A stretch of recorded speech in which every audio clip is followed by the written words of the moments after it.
Welcome back to the Lanterne Rouge Cycling Podcast for the weekly show after the Tour de Romandie. We've got a packed schedule as usual with loads of extension announcements dropping in, particularly for the GC riders.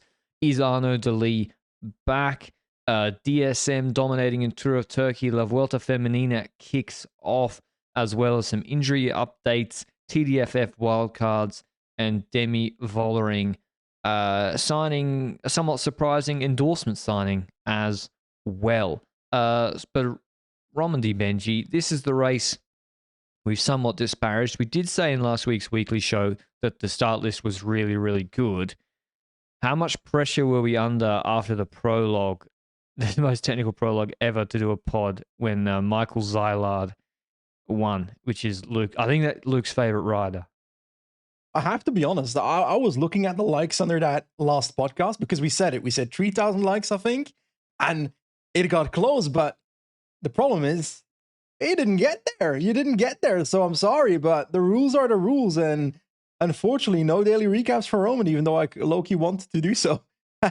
looking at the race itself, why is that start list so huge? It's like, is it not because, for example, last year you see the 1 week races in World Tour being dominated by Jonas Vingegaard and Tadej Pogacar, to the point that these other riders, like the INEOS of the world, like the rest of the pack, the second degree leaders at UAE, Yates, Simon Yates, whatever, those kind of riders are then thinking, okay, I can't win Tirreno most likely if Pogacar shows up, so I'm going to show up to a, on paper, lesser 1 week race to have a chance at winning a GC.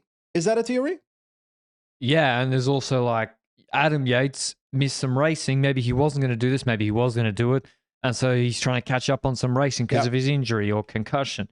But yeah, really, really good start list. Although I would say that Ayuso, I don't know if he's over-raced, but he wasn't as good as he was in Tirreno, that's for sure. Yep. Same with Hindley, so some guys didn't actually perform as good as maybe the start list said. But yeah, opening stage, Zylard wins his first ever pro win, and then he crashed the next day, unfortunately. He's one of the best lead-out riders in the world, actually. I dare say... Yep. But yeah, that was very, very technical. Specialist. That was an interesting stage. Stage 1, Dorian Godon won a small sprint in dominant fashion. He was supposed to be leading out his teammate Vendrame, but that order's not correct. And it looked like everyone thought there was another 200 meters left in the sprint. Very sort of classic Romandie sprint. Stage 2 to Freiburg. This was a very interesting stage, Benji, with an easy stage, then a 20-minute, 7.5% mountaintop finish. Breakaway of Vendrame, Naes, Aruja, Adria, can't remember who else. Peloton, everyone thought UAE was going to chase for Ayuso. Mm-hmm. And UAE didn't chase. Exactly.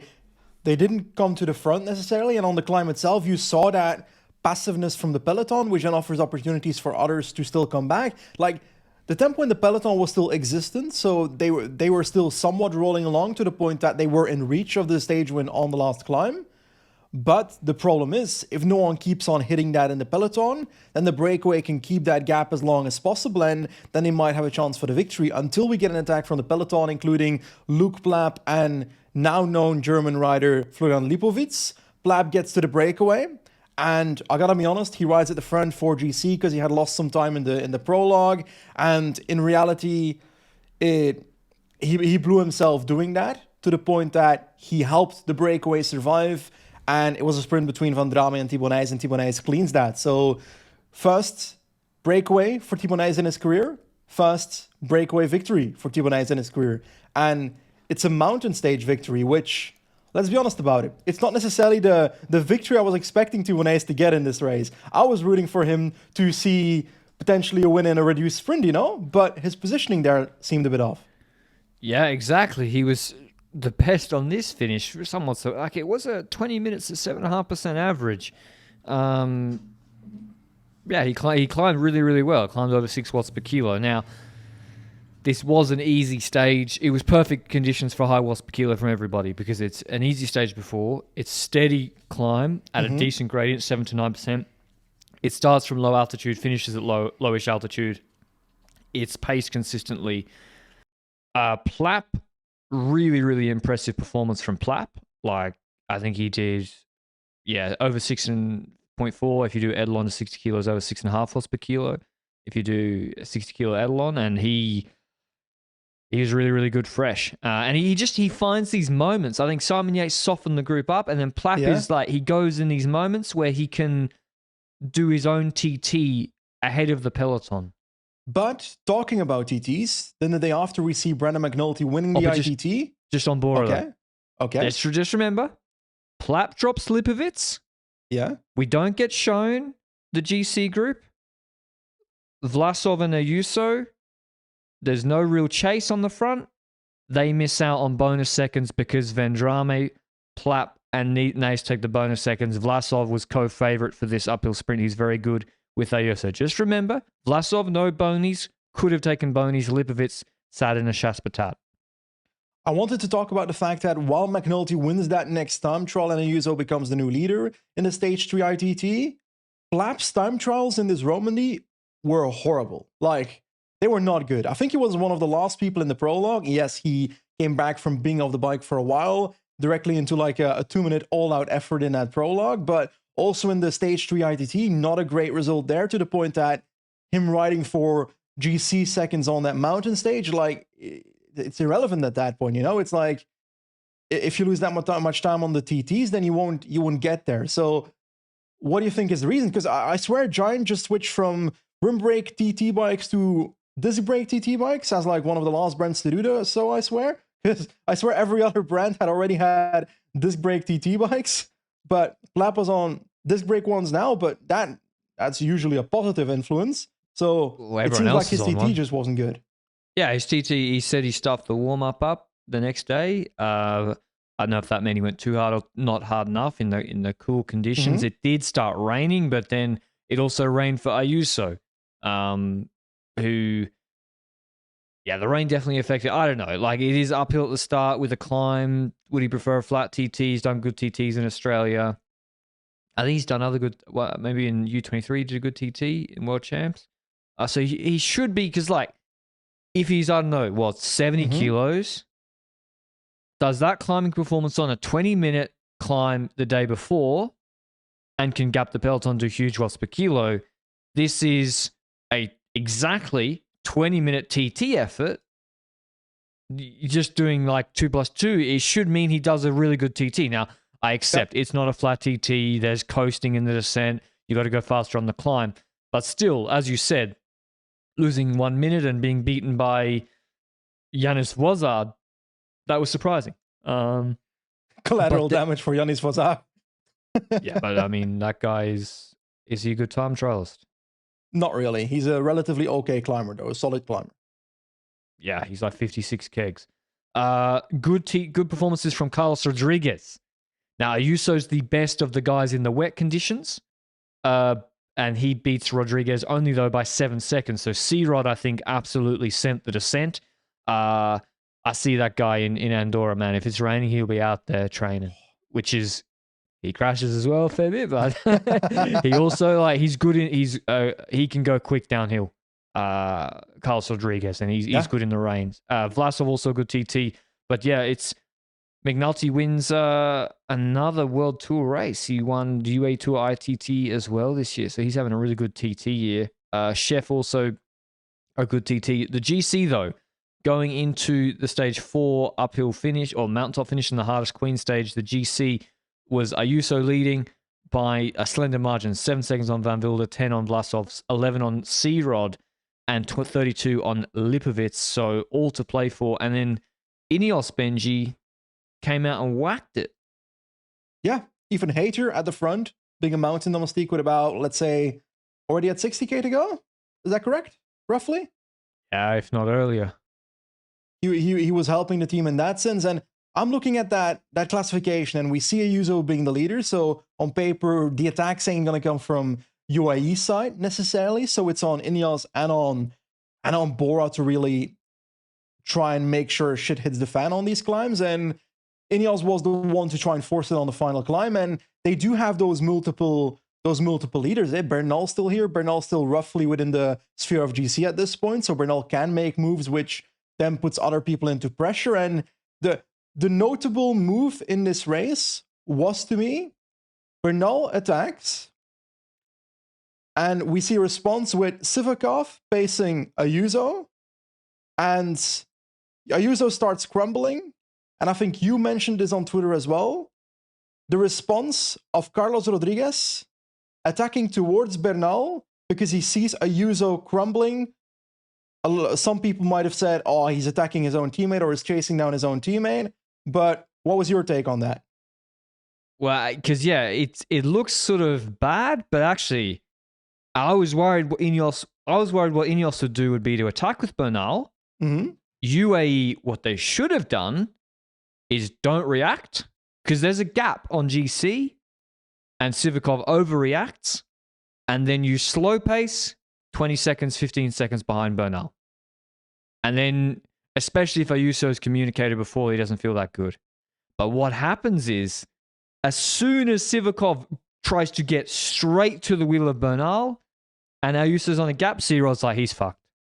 And he does exactly the right thing. Like, he goes, and Bernal said it on Instagram afterwards, Carlos was the leader, and then so Carlos goes across Bernal's experience, and Bernal just slaps it for like 3 minutes to really put the hurt into Ayuso. And then when the attack started, Ayuso is even more cooked.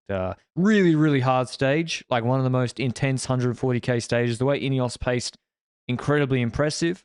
How much fatigue they brought in. So really, really impressive from INEOS, and aggressive as well to go for it.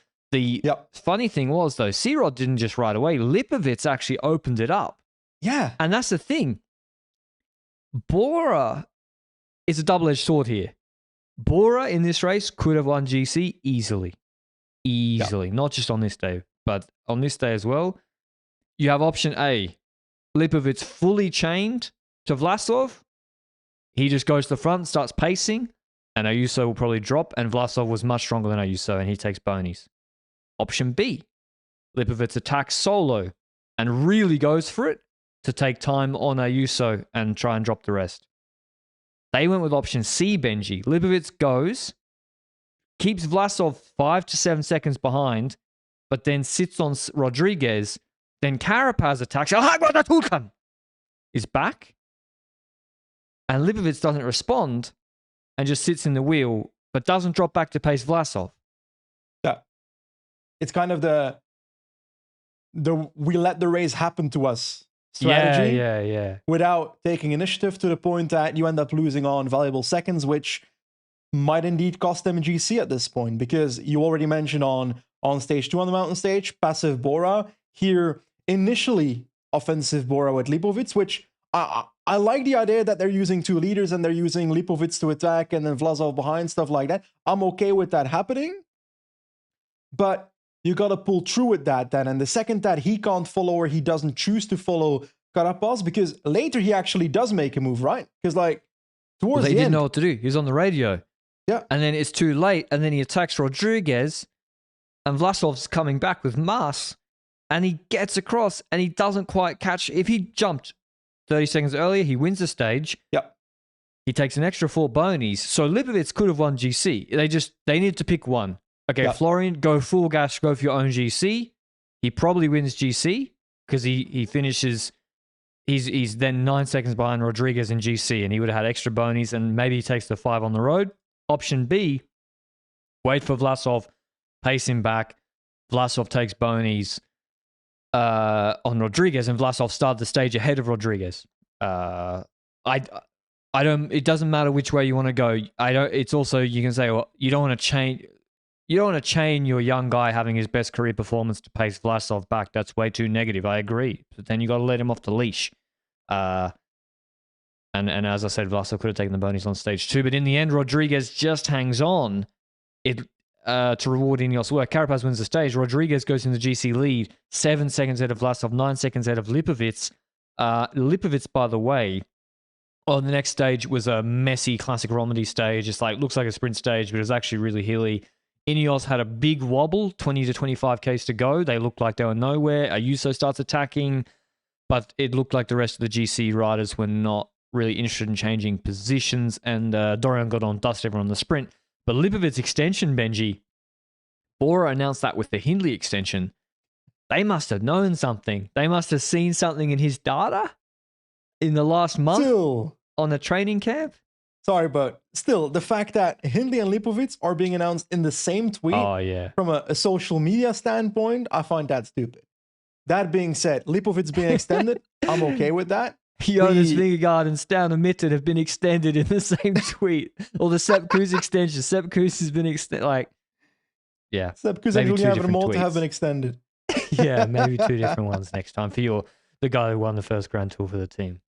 But we got to talk about these riders for a second. Like, there's a few things I want to talk about Tour Romandie. There's a few topics in here, and the first one, let's continue where we were at. Florian Lipovic. The first time we spoke about Lipovic was in 2021 during the Tour of the Alps when he came 18th, which initially we thought, okay, this guy might actually become a future rider that we have to look at, but I felt like he disappeared a little, and he combined biathlon, I think, together with cycling. Now, biathlon, that's, if my memory serves me right, 50% cross-country skiing. Is that correct? Isn't it shooting guns and stuff in the snow?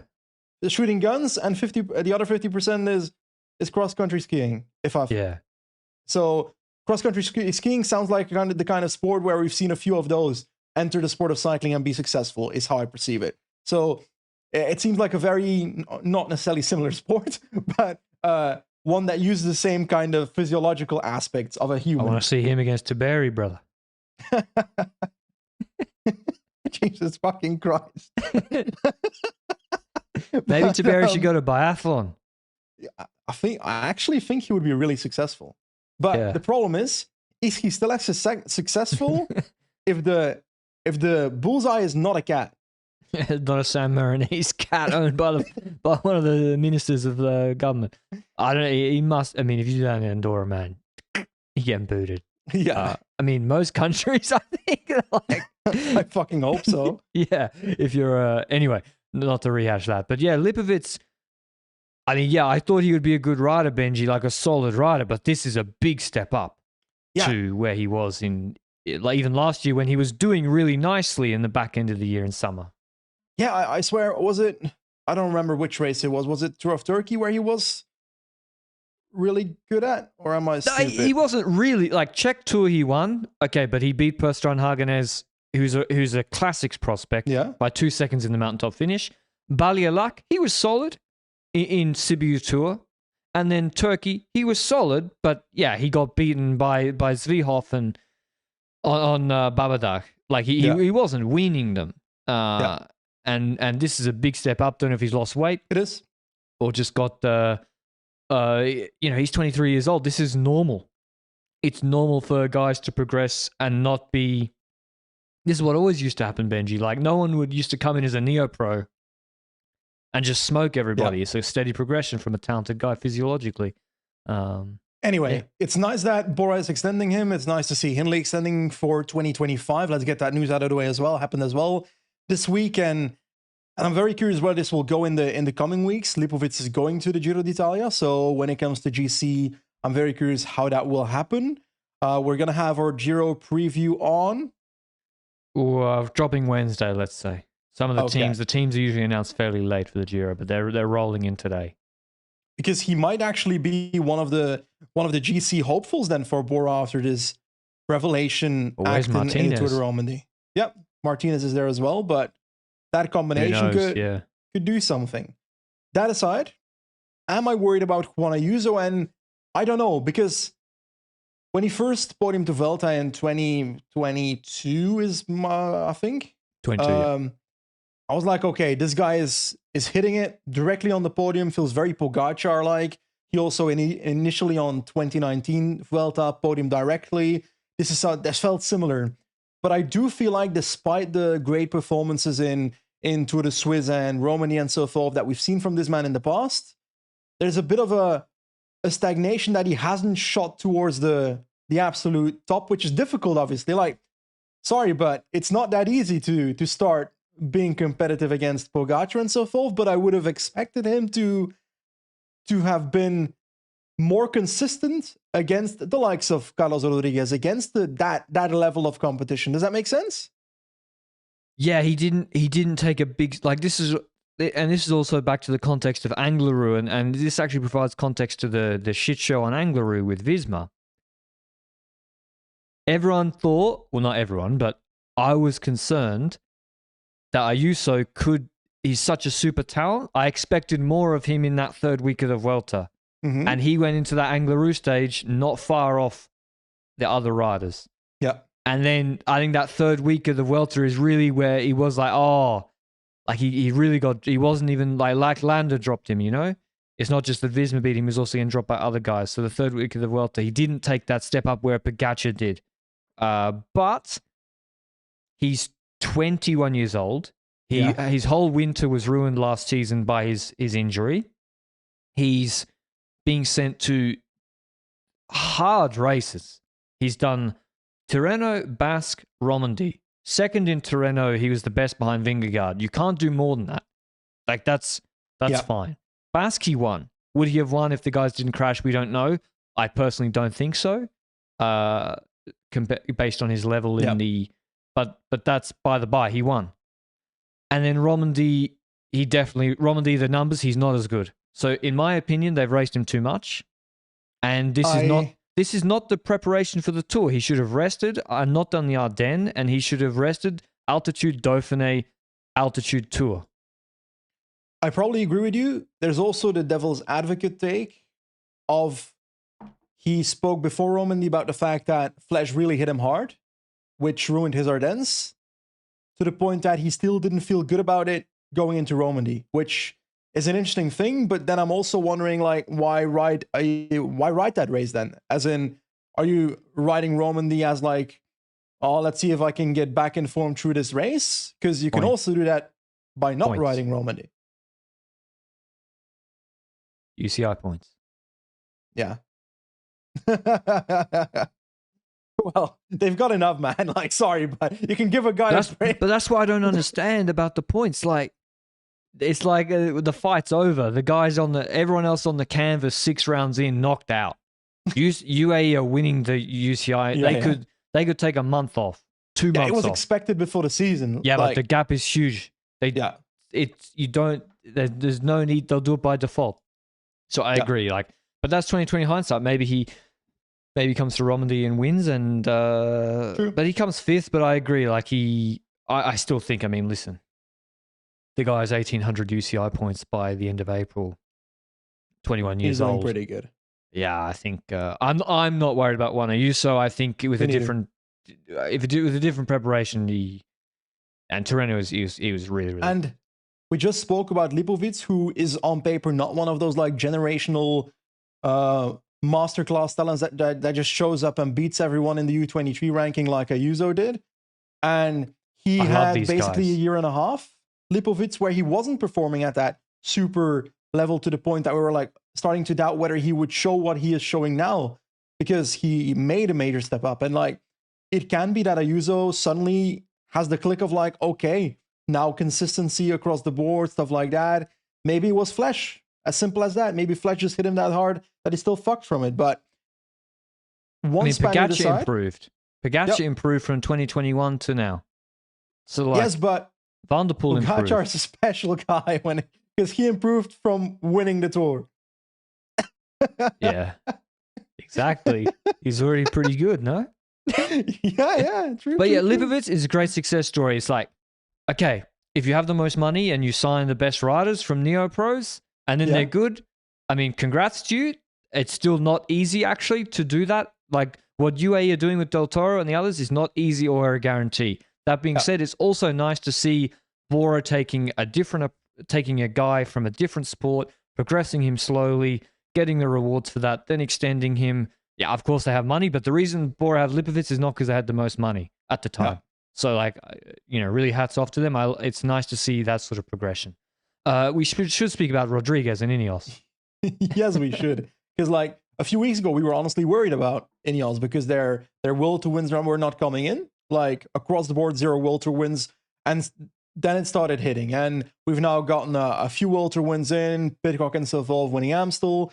And we've now arrived at GC victory for Carlos Rodriguez. Yes, he did win the Queen stage, but that doesn't matter if you win the GC. And Rodriguez winning this, I swear, Rodriguez's progression in the sport has been one of the most enjoyable journeys across the last few years that I feel like I've followed.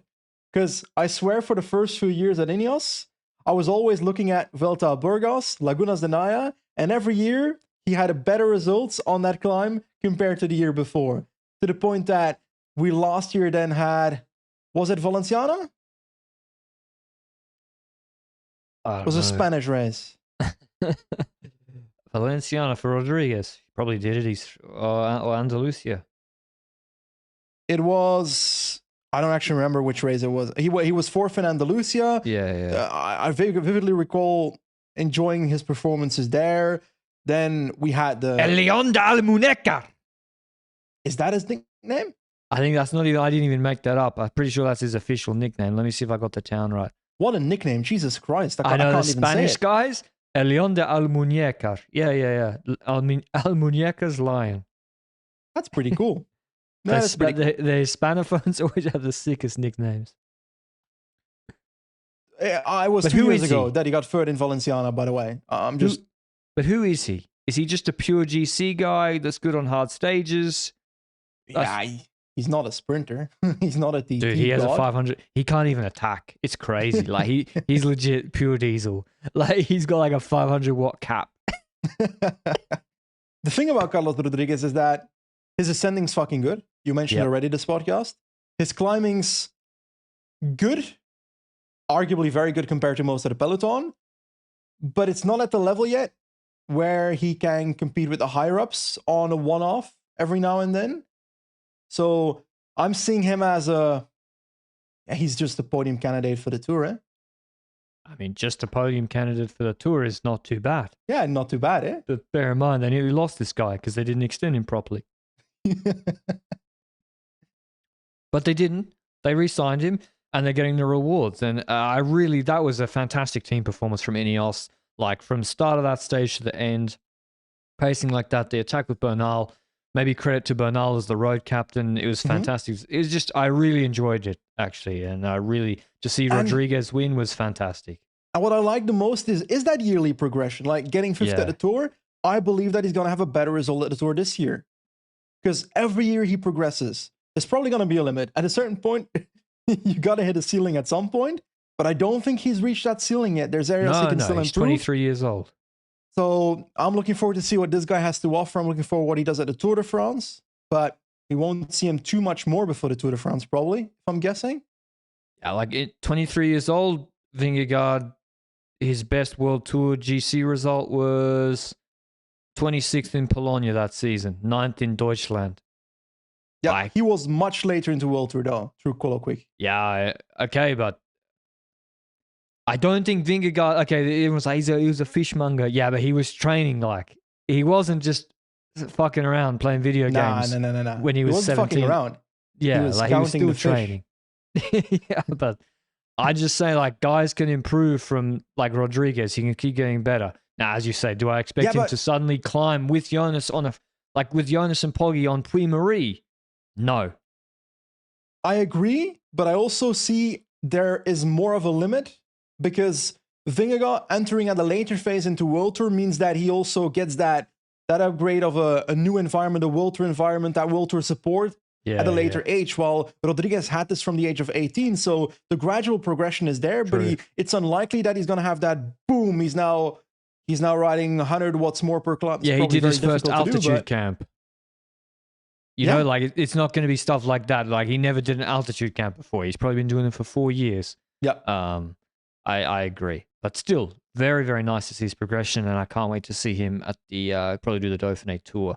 That's Romandie. Lots of storylines. Was a very nice race. The best Romandie I've watched ever. Ever. UAE went to Asturias with Del Toro, and they dominated. They won all 3 stages. First with Del Toro, then with Morgado from a reduced sprint, then Fisher Black on the last stage. Shout out to my boy Seb Berwick. actually on the last stage, on the last climb, he's the group of four, him, Fagundes, Del Toro, and Micah, he said, and the rest came back in the descent. So Berwick is cooking. Just to let you know, he was there with Del Toro. Del Toro also cooking, because he not only won that stage, but he also was the lead out for Morgado and Fisher Black in their victories, which I really like a leader that also gives back in the race. And in races like Asturias, you can afford to do that. You're not risking anything by doing that.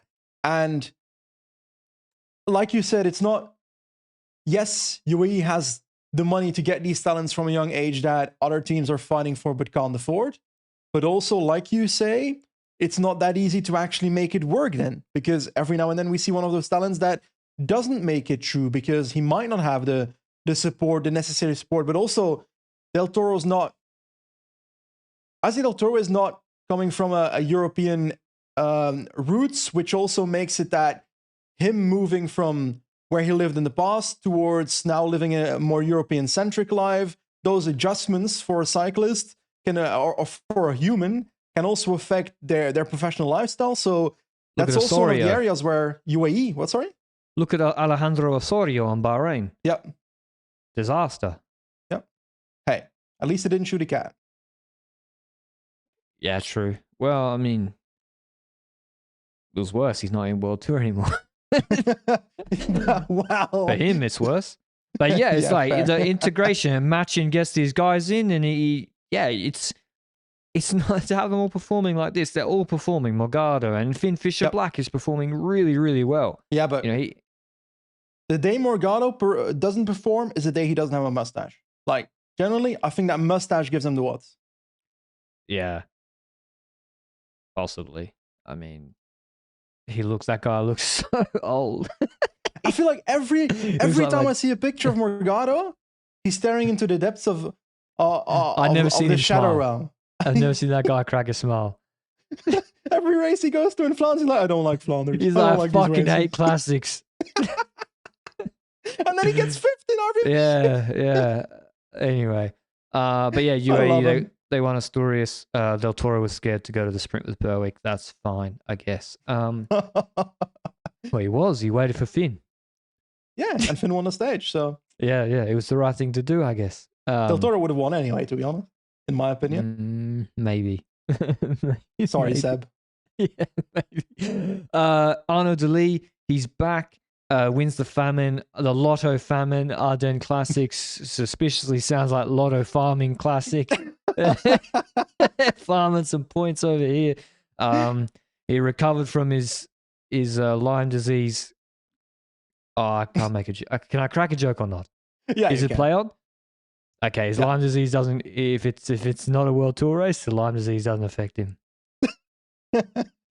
Like, regardless of the Lyme disease, this victory was also something he mentally needed, I believe. Yeah, for sure. Like, he's been in a drought of... Yes, he's also young. Like, we're not hitting these youngsters down because they're not winning, but Arnoud Delis personally probably needed a victory at this point, and winning a race like this, even though it's a 1.1 race, if I recall, even though it's against Axel Zengler and so forth, and his own teammate coming third, it's still a victory that he required, and I hope for him that kick, and also for us, because he's fucking entertaining to watch, because half of the races he wins on one leg. Remember last year? This was the race he won on one leg, the Lotto Farming Classic. Really?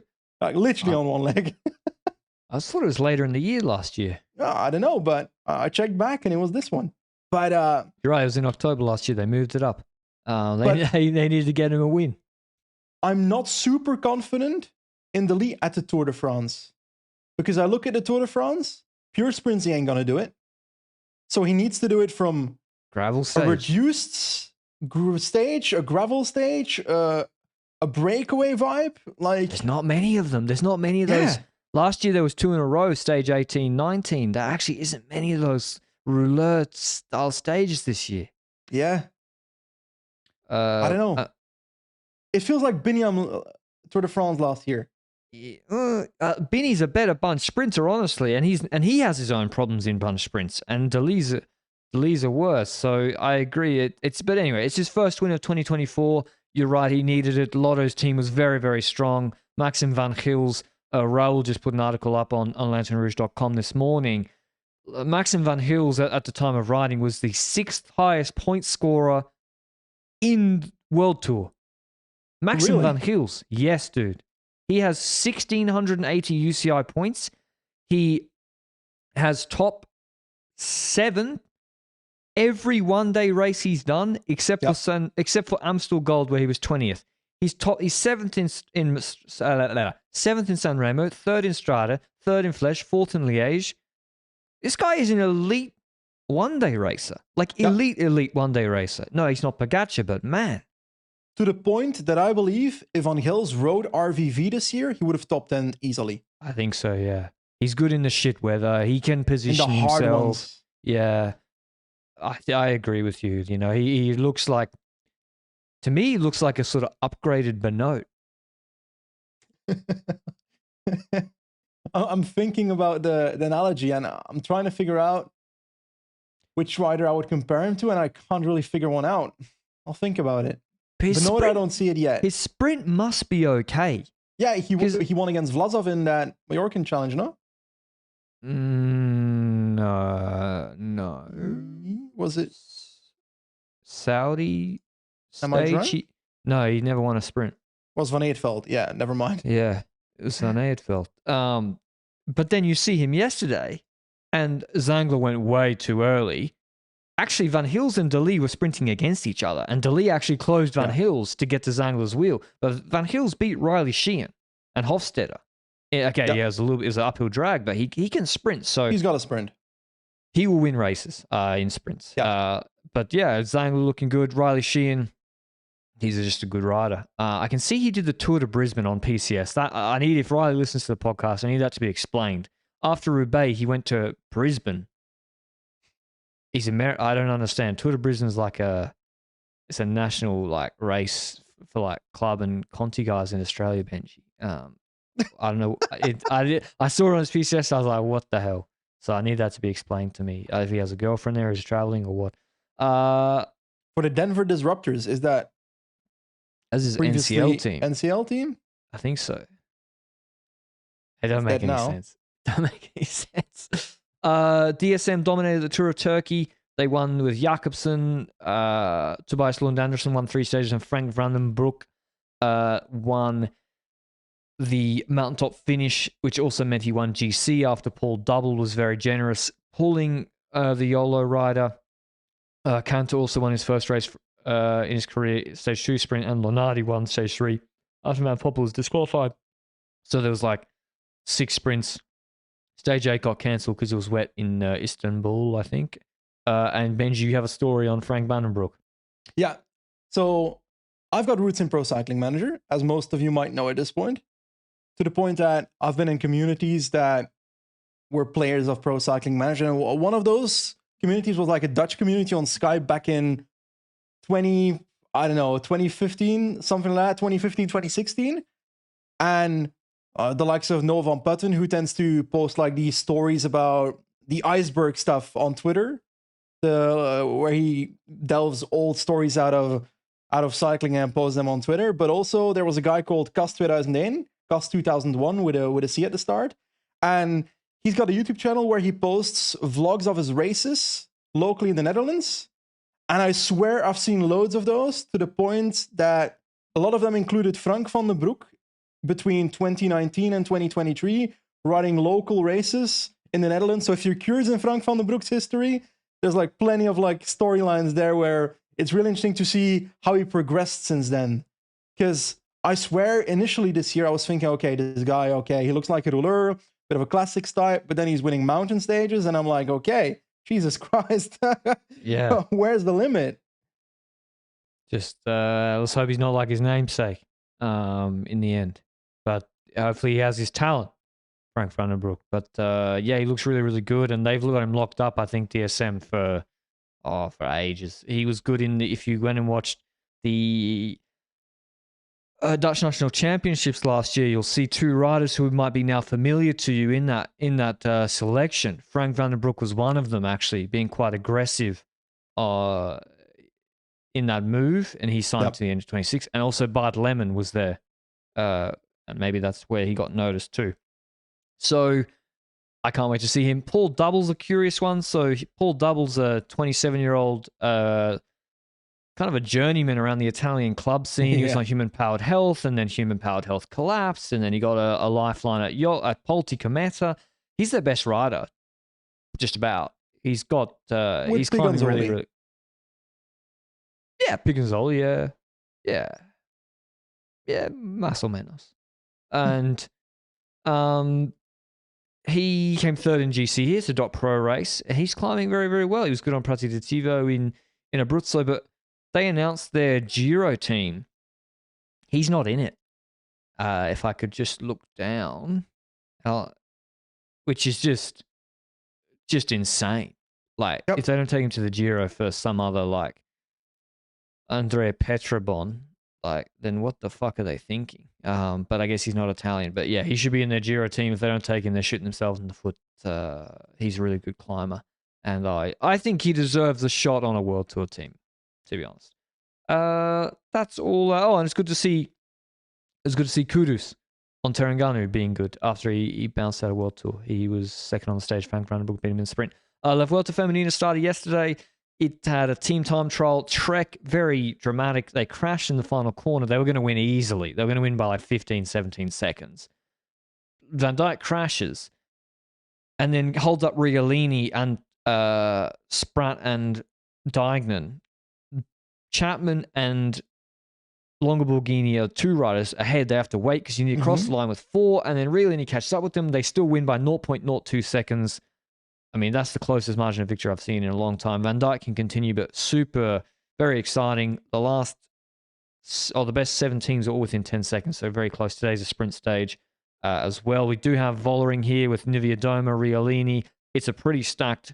Like, which GC riders are missing, Benji? Like, Music, I guess, is like the only one, really. Yeah, true. And obviously, there are some riders like... What, sorry? She's even here. Yeah, and like Lippert, for example, is coming back from her injury. So that's one thing you can look at of like, okay, curious how her form will be.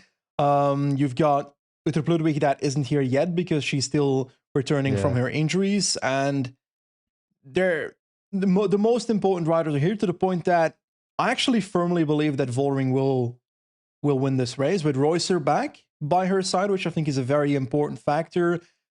Reusser had a proper injury, breaking her jaw and so forth. I don't know how influential that's been on her training abilities in the last month and so forth, to the point that I'm now curious what level she's going to be at on the climbs and so forth, because this parkour is actually hard. And the last stage, the second last stage is the last stage is the one.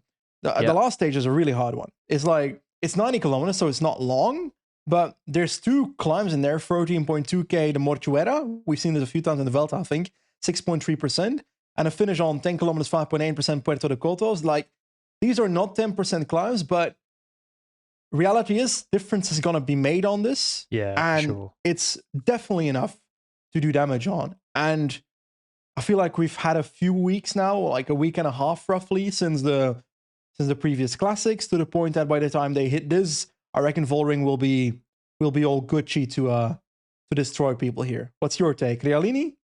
No, I don't think the climbs are hard enough for Riolini. Like last year, there was Covadonga, which is much harder. She had a mechanical and she was stuck in the wrong gear and she was still cooking.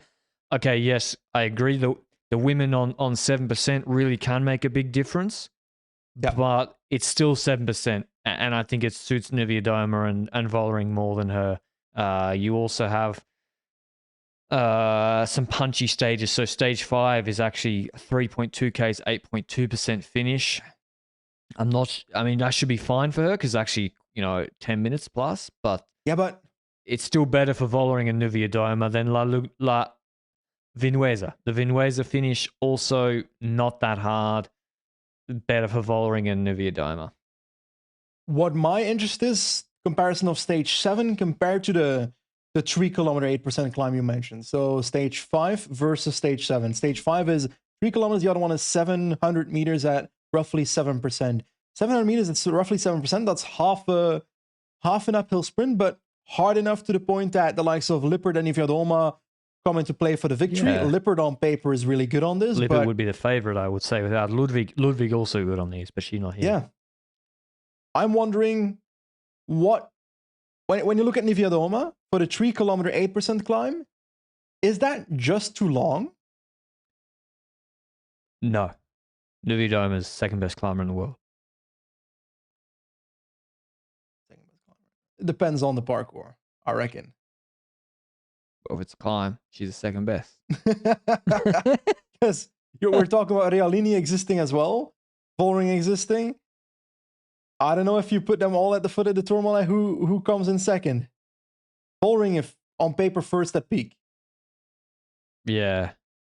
Problem is Realini, she gets tired out easily beforehand. But I take your point. On her feet, she disappointed actually a little bit. She didn't actually improve on the year before.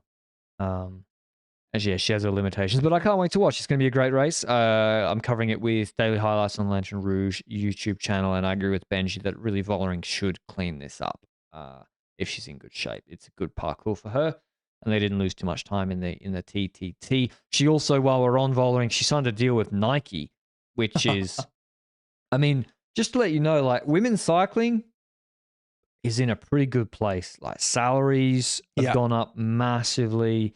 The coverage is improving compared to 5 years ago. There's now San Remo coming. There's Tour de France Femme already in it, coming up to its 3rd year.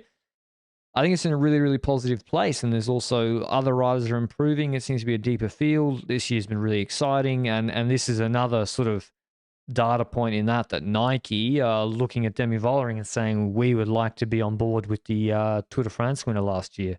And you can't say directly that, oh, she only got that because she won the Tour de France or because there's a women's Tour de France called the Tour de France, but it can't hurt either. So I think things are moving in the right direction.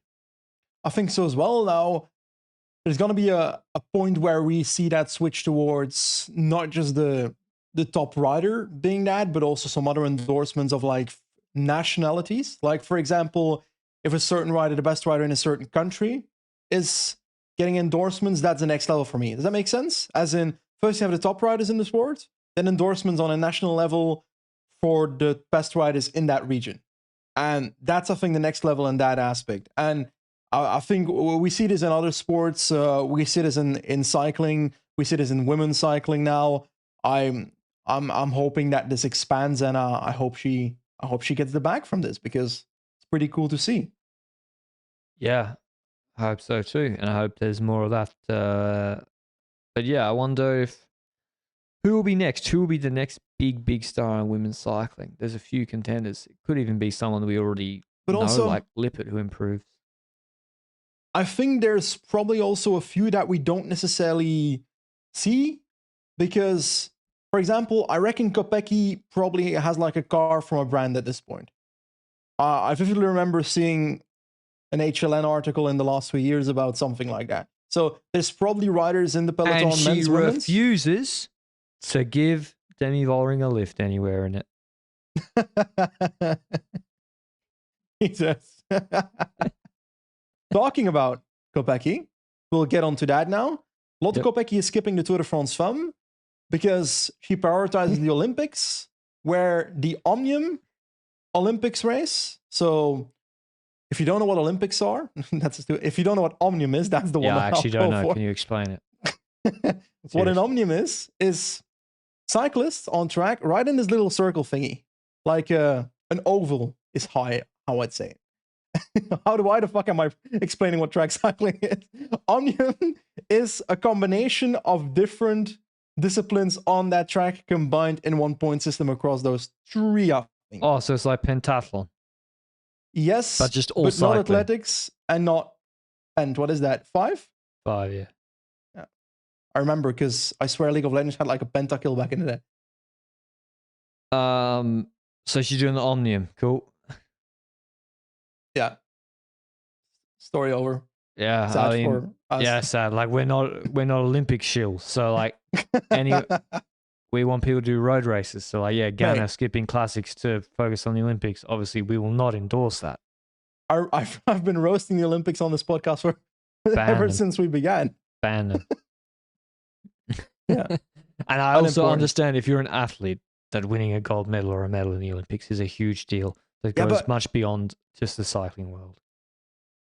You're saying winning a medal and so forth, but I feel like a lot of athletes also see just the opportunity of participating on the Olympics already as a very big thing for their career and might actually give up cycling races for that, which I don't know. I don't have that perspective because I'm not an athlete, but unless podcasting's a sport. Dude, we would be so good. Podcasting Olympics, we'd win easily. I think people on the grind. But yeah, okay, so she's skipping the TDFF. I actually think that's, I mean, it means she will probably, there's a couple of stages she might not win, but I think actually Vollering, that's no problem. And Wiebes? Wiebes is going to the tour? Yeah. I'm guessing she will.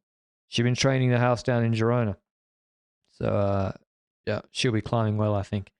We already mentioned Jai Hindley's extension with Bora. Did they put a year on that, Benji? I just read for 2025. Okay. They did the same thing with Martinez, no? I don't know. Yeah, and then it came out that he was actually extended till he was signed for 4 years until the end of 27. Also, Del Toro got extended until 2029. Yeah, it makes sense. If I was UAE, I'd do the same thing. Yeah, but before he hits the market again. I would say it's two-sided, but it's triple-sided. First of all, like you say, UAE's side of things, yes, you wanna get this guy in your team as long as possible. He hasn't won the big shit yet, so you're not paying yourself completely empty, and his future value will probably be more than the contract that you signed for in those coming years. On the other side, from Del Toro's side, you can say, okay, signing a contract to 2029 on one end gives job security until 2029. On the other end, you can see it as it might be risky because I might be more valuable than the contract in a few years. But let's be real. Depending on the money that's in this contract, this guy's life and his family's life might change, you know? Does that make sense? Exactly. You know, you don't know what could happen, or like it's not going to be for $100,000, is it? So the extension. So fucking hope so. Yeah, you'd hope not. I mean, but who's his agent? I'll look it up. It'll be Carrera. So yeah, it makes sense for him, but you get financial security for life, and you know, it's also for a UA perspective, you don't want this guy hitting the open market, and also, as you said, before he wins something really, really big, and then maybe the price goes up even more. This is the sort of thing that happens in basketball, in other sports or football or whatever, is that when you got a talented young guy, you just lock them up forever, because the chance of them, without injury, the chance of them regressing from 20 to 25 is almost zero. Ooh. Del Toro relies on his family and friends for representation and guidance. Okay. According to a GCN article from January. Nah, on Instagram, AJ Sport, All Sports wins again. It's Carrera. It's Carrera? Yeah. Brother, he don't miss. It has changed since January then. So he don't miss. It's good that Del Toro has an agent instead of relying on his family. Yeah, of course. That he should have an agent. And Carrera's, you know, he's the biggest agent now. Like, it used to be maybe a Quadro. Carrera has the biggest roster now, easily. Like, he has all the young guys and all the big guys. He's taken all that market share, particularly the Italian, Spanish guys. It also depends on the relationships that those agents have built with teams. Exactly. And the successfulness of those teams that follows afterwards, because a Quadro was Movistar, Team Sky back in the day, /INEOS /EF in the end as well. But then you look at Carrera, and I see it very UAE centered, no? Yeah, UAE is his probably biggest team that he's got Poggi and Del Toro. It's two of his biggest riders. So you've also, but then, man, he's even got, I was looking at like Leo Bizio. He's a French guy on Decathlon Conti team. Big talent. Like he, I don't know, he's good. He won Giro della Lunigiana in juniors, which has been won by riders like Remco you might have heard of. Yeah. And he's a French young guy. I got look his agent. it's Carrera. How the fuck is he getting French? Like, what are the French agents doing? But I get, if you say, Benji, like, listen, I rep Pogacar Del Toro. Look at how they're doing. It's a pretty easy pitch. And he also probably going to all the races. But yeah, it's just interesting to see how that changes. But yeah, Del Toro's locked up. And the only thing, Benji, is how do you keep Ayuso, Del Toro, and Poggi happy in 2026? Well, these guys don't want to just win the Giro. They want to win the Tour de France. Yes, but we don't know where they will be at that point. So we're looking at Del Toro now. Yes, he's looking very, very talented. He's showing off every race that he shows up at. But will he be that GC rider in 2 years that is on the level of Pogacar for the Tour de France? We don't know that. We can guess that he might evolve towards that, but he might also be at the level of Ayuso right now in those races, if that makes sense. Like a Basque Country winning rider, stuff like that. So it depends on that. Ayuso also needs to step up before he can really be against Pogacar in that same equation at the Tour de France. So there still needs to be progress from everyone. But on the other end, with 2 leaders, co-leadership, I can see that working. With 3, it's starting to get very dense for the Tour de France. But I think Del Toro will still be young at that point. So he will still be in the phase where he might be riding the Vuelta or the Giro. So I'm more looking at an issue in 2027, 2028 if they all grow towards that stature. Yeah. I don't know. It depends on the personalities and how you manage them. But to date, UAE have done a really good job of that. There's no one's broken their contract. There's not even any complaining. There's not even an interview. There's not even. Sometimes we'll be like, oh, those tactics were bad. But listen, how many times has there been an interview at the end of the race where, like, actually the only one was Ayuso on Bejes? It was very, very clear that he was unhappy afterwards. But apart from that, everyone seems happy and wins get shared around. So they keep managing it like that. There'd be no problem. How long is Almeida stuck? Almeida's the one I could see, like, because he's a bit older. He's turning 26 this year. He's doing his first tour this year after 4 Giri. But he's going as a domestique, I think. Giri. This man found out that the plural of Giro is Giri and is now overusing it every time. Is it correct? It is. It is. Let's go. I'm erudite. I'm assimilated into Europe, sort of. But, all right. Oh, sorry. We should flash back to women's. Speaking of the TDFF, there's been some, maybe it's because of Jonathan Vorder's tweet, maybe it's because of Kadzau's performance in Liège, but ASO has announced the wildcards joining the race. Tashkent City, you may ask, who are they? It's a very good question. Basically, they're, I mean, it's a bit of a shame, to be honest. They got an automatic invite, and it's, they're doing the Tour de France. They got an automatic invite. They have 0 wins this year.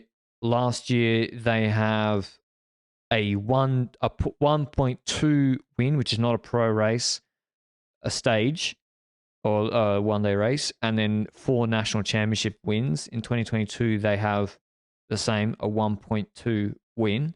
They are not a World Tour level team. They basically, they put on a load of races, Benji.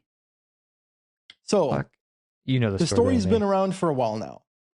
First of all, they gained a lot of UCI points by farming the races that you'd expect in an Uzbek team like this to ride in. So the Asian continental scene, those kind of races, Uzbek championships, Sabalinskaya and so forth in the team.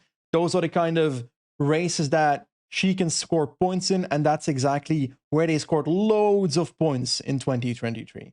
So that exists. That's where they get points. In addition to that, we also got to keep in mind that there was a controversy, I think last year or the year before. Dan Schallis, or Global Peloton on Twitter, has done plenty of reporting on this over the last year and a half, where I think on the men's side for sure, I don't know if they did it on the women's side as well, where the Uzbek Federation hosted races that were fake and that the riders were in hotels instead, and they just made up fake results. I don't know if Tashkent City's women's professional team actually applies to that, though. So I don't know if this team benefited from that or not. That being said, I actually have no issue with this team being able to farm Asian Continental and Asian National Championships races by having riders from those countries. That's the same way Astana is doing it. It's part of the game. Is it playing the system? Yes, but I don't blame Tashkent for doing that. Don't blame the player, blame the game is the kind of vibe I have going on with that. And yes, are they going to be useful or are valuable at the Tour de France Femmes when it comes to our entertainment? Are we going to see them a lot? Probably not. Tour Down Under, I think they were present. Strade, I didn't see them in those races. And I think there the factor is, we've got European championships, we've got Asian Continental Championships, we've got African Continental Championships. If they exist, they on paper have to award the same amount of points. Reality is that they're always going to be unequal when it comes to the quality of the starting field across those races. So there are going to be teams that can benefit from having those Asian Continental Championships riders in there, while European teams or European focus teams will not be able to benefit from that, but they will then be able to benefit most likely from riding 1.1 races in Belgium and France and farming those races. So there's like a counterbalance there. On one end, you'd say, yeah, they're not going to do anything for the race, so it's a shame. But on the other end, if they didn't participate in those controversy, in those made-up races and didn't benefit from that, then I don't really see the problem. Yeah, like there's also Saint-Michel-Aubert. They have their local calendar. In France, they get invited to all these sort of races. So it's not like these poor French teams or whatever have no calendar they can score points at. Is it more competitive? Yes. And listen, on Dan Charles reporting in cycling news, he said like some of the most problematic points got removed. So from the races in Uzbekistan, Cyprus, and they were retrospectively disqualified from the 2.2 Belgrade GP Women Tour. So yeah, if they put all 10 riders in the Natty Champs to come top 10, like that's just is what it is, and that's the system. Yes, but the fact that they try to benefit from those races, would in my head still result in a disqualification for like the selection. Because remember that one team that dressed their mechanic as a rider to try and fake shit and then everybody got suspended? I feel like if a team tries to not just play the system that exists, but tries to cheat the system that exists, is what they were doing then I don't see why they deserve the spot. So there's like two sides to the story. Yeah. If they don't cheat the system, okay, they just played the game. If they cheated the system, and apparently according to that reporting they try to, then I actually have an issue with it. Yeah, and I can understand why other teams like, EF Education Canada, which are a superior team, would be annoyed. That being said, if you're EF Education Canada, why haven't you scored more points than Tashkent City? I think is the one that would have gotten it. Really, the Spanish team? That's the Basque team? I think so. Anyway, the wildcard invitations went to, unsurprisingly, Arkea and Saint-Michel-Mavic-Aubert 93, also called, what's 93 in Wallon? No, in Wallon. 93. Thank you. EF got it thanks to JV's lobbying on Twitter and Lotto Destiny and, as you said, Laboral Cucha Fundaciones Euskadi. So there's a lot of teams going. Oh, Laboral got it. Yeah, they got the yeah, because they just missed out. They got, what's the name? Sant Esteban. I wonder who missed out then. Yeah, is there... Life Plus Wahoo? Probably. Sant Esteban might be injured. Why is she not doing La Vuelta? I don't know. She came 8th last year, so like she's a good rider, Sant Esteban. So yeah, I understand Laboral going. UNOX, they're a World Tour team, aren't they? Yes. They're in the race. I'm looking down the the Conti teams. I think it's Life Plus. Yeah, Life Plus, Volker Vessels, Coop Repsol. Who? Coop, the Norwegian team. I always say Co-op for some reason. Played too many games in my life, I think. Yeah, I think. Did Ljubljana get it last year? I don't think so. I would like to have seen Bridge Lane get it because I'm Australian, or ARA Skip Capital get it. Right. Imagine ARA in the Tour de France Femmes. Well, they're better than Tashkent. Those two women's teams, two Australian women's teams are better than Tashkent. They got like Olympic level guys doing the Olympics and stuff on the track. But why didn't they farm the Oceanic Continental Championships, Mark? Because we don't put on a UCI race every weekend. We should, because no one could get to it. No one could check if it's real. Yeah, but you need a minimum of 40 riders. You need a minimum of 40, I think, riders for it to count. You can find 40 riders. Yeah. Anyway, it is what it is. Is there any other news, Benji? Anything else we've missed around the traps? We've also got our Giro preview coming up. We didn't want to step on those toes. There was the Tour of the Gila, obviously in America, which is a good American race. It occurs like average at over 2,000 meters altitude. I think we've covered pretty much. Is it still UCI? It's 2.2. Okay. It's UCI, but it's not a pro race. Pretty sure. Redlands also is not a pro race. Sevilla was there. Tyler Stitz, not sure how to pronounce it. He won GC in Gila against Medellin. And I'll leave you with one word from Alejandro Valverde, the best gravel racer in Spain. And this is going to start heating up more as we talk about it. But I think, just to refer to that article from Raul, Los putos puntos, the fucking points, is what Valverde said in a recent interview. He said that the fucking points are back again, quoting him directly. Movistar are not looking good. And to remind you, for the relegation battle, Cofidis don't look good, but DSM and Arkea are scoring a lot, and they're coming back into it. Movistar and Intermarché are not having good years. Movistar are 18th and Intermarché 17th in the 2024 ranking, and they're closer now to the others. I do think that Movistar has more leverage to push for in the Grand Tours and in the 1 week race that are to come, because Mas has not been horrible either. He's been 15th he looked good in Romandie for Mas. 6th in Romandie. So if he can stay consistent in races like Dauphiné, whatever he's doing, Tour de France, Vuelta, like if he I'm getting a stroke, consistently in the top 10, then on paper, I reckon that will do a lot. Waar van Geluwe? People fucking laughed at you last Waar week. van Geluwe? Waar? Warre van Geluwe. Warre van Geluwe. Yeah. Easy. Van Geluwe is not a great name in Flanders, to be honest. I swear one of those pedo priests back in the day was called Van Geluwe in Flanders. Jesus. Poor guy. Well, but on Mas, I mean Wara. It's to be associated with that, as you said. But learning more about Flanders. What is it? Is it like does it mean anything, the name, Like, what is that name?